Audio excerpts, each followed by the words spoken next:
So in the last class, we have studied about the ideal gas equation and what is the ideal gas. Ideal gas is the one or it's a gas which obeys the Boyle's law, Charles' law and the Avogadro law, which is basically totally based on the volume parameter.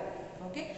So this gas is said to be imaginary or hypothetical. It doesn't exist in reality, but some of the gases by varying temperature and pressure can behave as ideal gas. Some of them.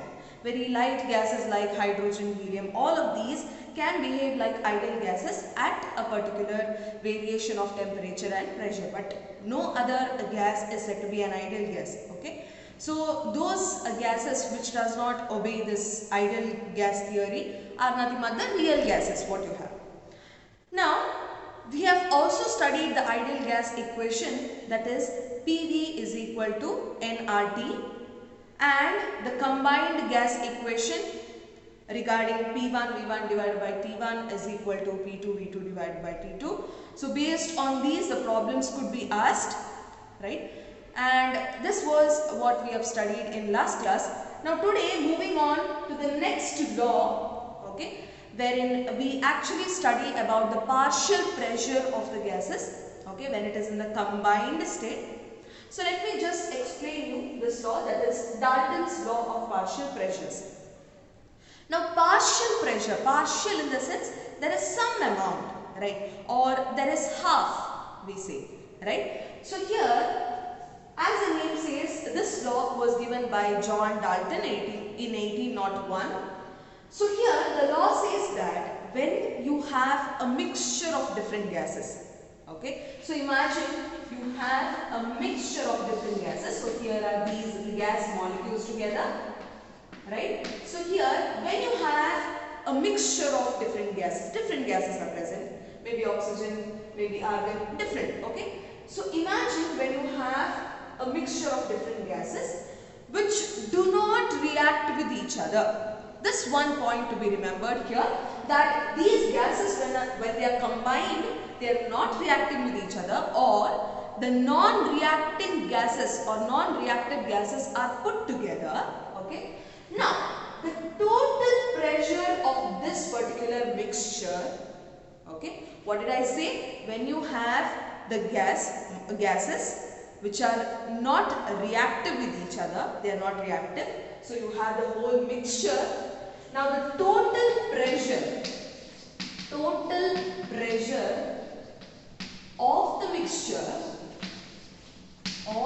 the mixture, okay. Now the total pressure of this mixture, all of these gases which are non-reactive, okay, the total pressure of this mixture is given by, due to whom? There are many gas molecules, so each gas has a particular pressure, right? So it is given by the partial pressure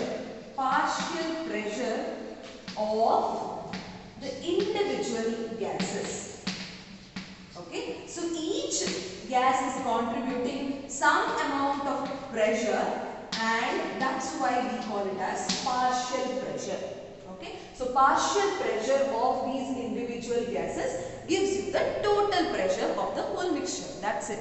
So here the law states that when you have the mixture of non-reactive gases together, okay, all put together, the total pressure of the mixture will be equal to the partial pressure of the individual gases. So partial pressure of this one, maybe partial pressure of the other gas molecule, maybe partial of this gas, okay. So pressure of different gases makes it the total pressure. That's it. The law says the same thing. So when you have the gas molecules which are not reactive with each other, the total pressure of the mixture will be equal to the partial pressure of the individual gases. That is what the law says.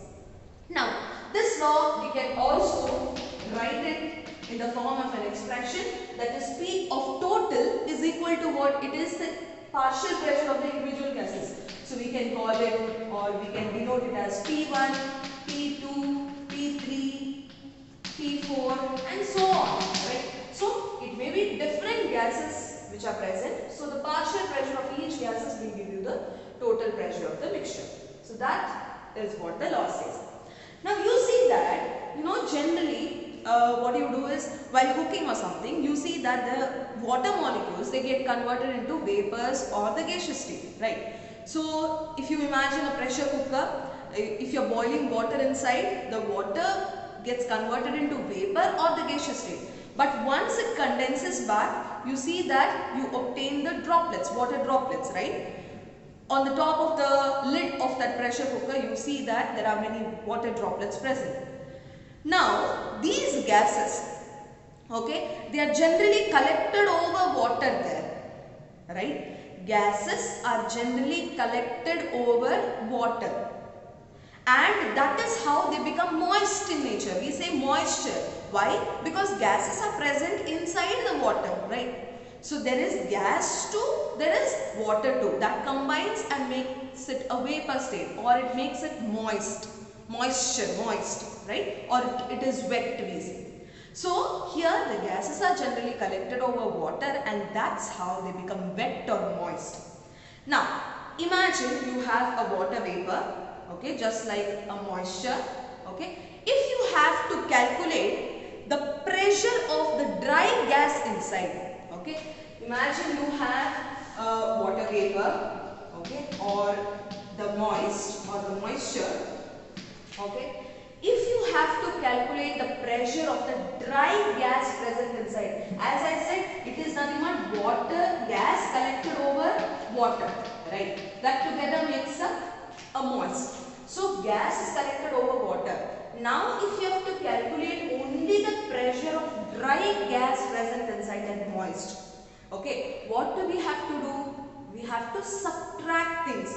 What things? See here, when the gas is collected over water, if you have to calculate the pressure of dry gas can be calculated by subtracting. How do we calculate the pressure of dry gas now? You have to subtract the total pressure of this mixture or the total pressure of this water vapor. So we write P total, right, minus, what do we have here? Water as well as gas. Now if you have to calculate the pressure of dry gas, what you have to do? Total pressure minus the pressure of only water. That means you get the gas, right? Difference of this. So here P total minus the vapor pressure of water. Vapor pressure of water. So that is how you get the pressure of dry gas. Now this vapor pressure of water can be also called aqueous tension. Aqueous tension. Okay. So this term, that is vapor pressure of water, can be also called the aqueous tension. So that can also be denoted by in this way, that is P total minus aqueous tension. Aqueous tension is nothing but it is the pressure exerted by the water. That's it. The same thing, vapor pressure of water, right? So this is how you can calculate the pressure of dry gas present inside moist. So this is about the partial pressures. So firstly, the law states that when you have the mixture of different gases, the total pressure will be equal to the partial pressure of individual gases. So the expression can be given as P total is equal to P1, P2, P3, P4 and so on.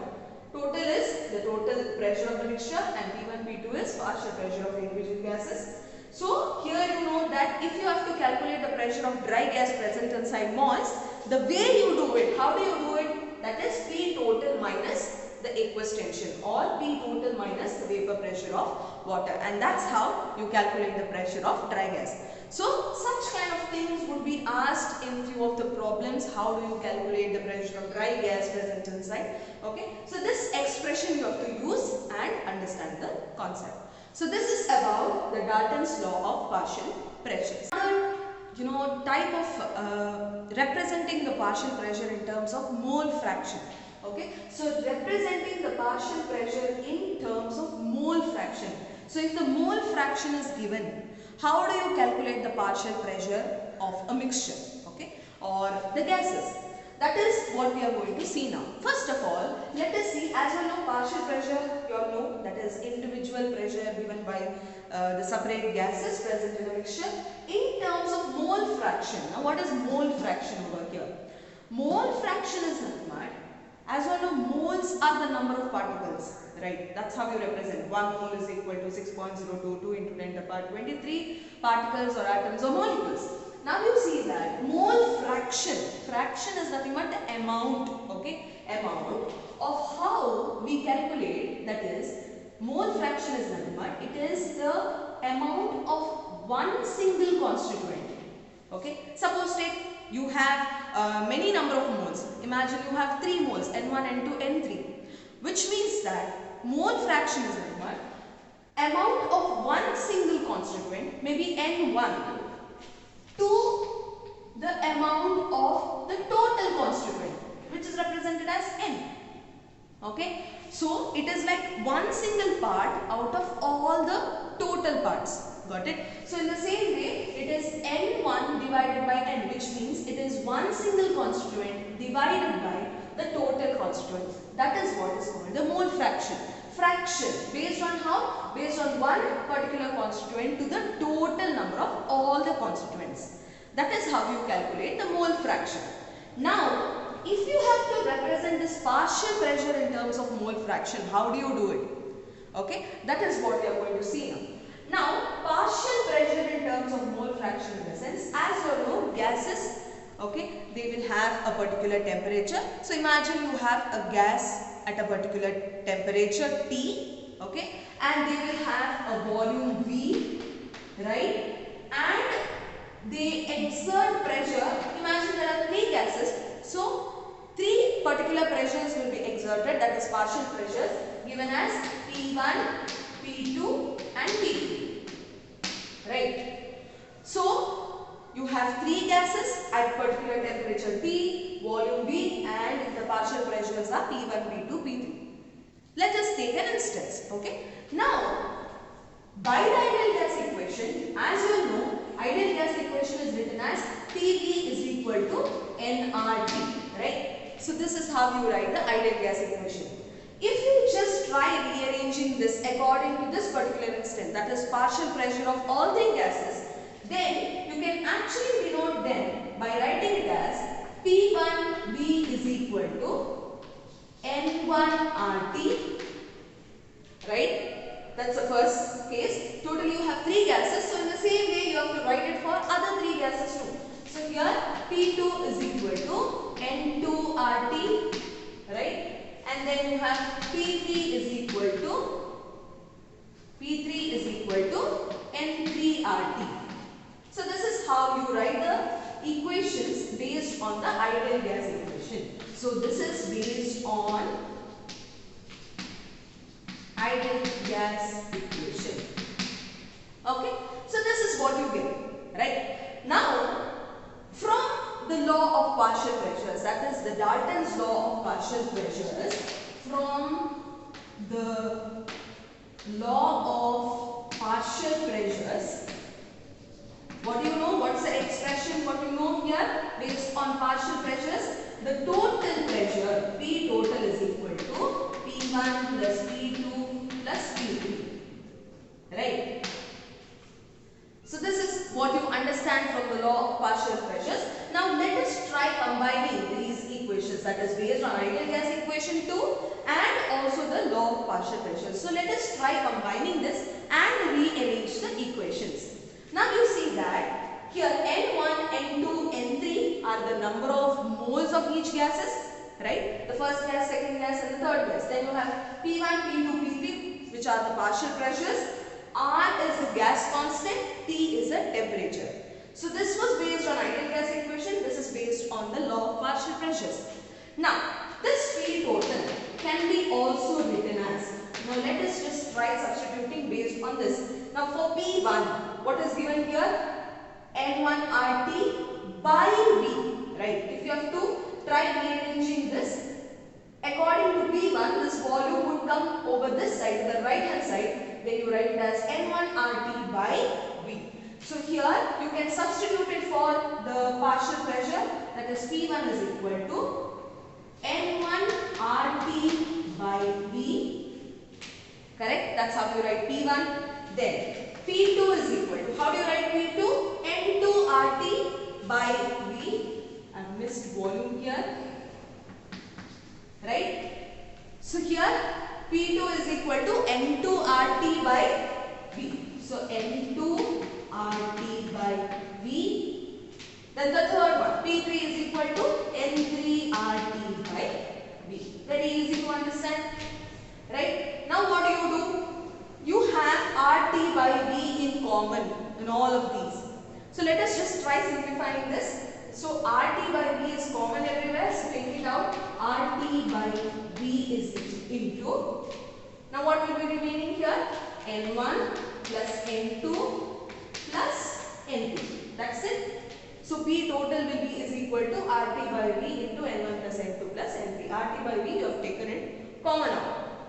Right. So N1, N2, N3 can be also written as N1, N2, N3 is nothing but the total number of moles of gas. That is given as N. Right. As I said, mole fraction here when you write the total, you write it as N. How many gases do we have? 3 gases. Total is N itself. What is N? That is N1 plus N2 plus N3. That's how you denote. So total, let me just simplify and represent it as N.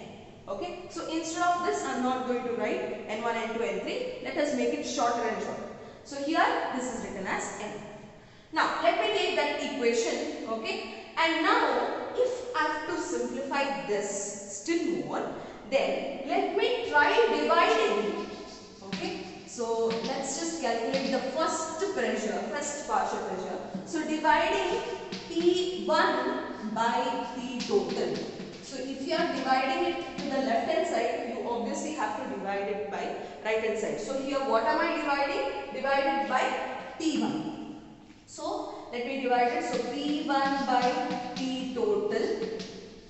This is what is P total over here. Right? So P total.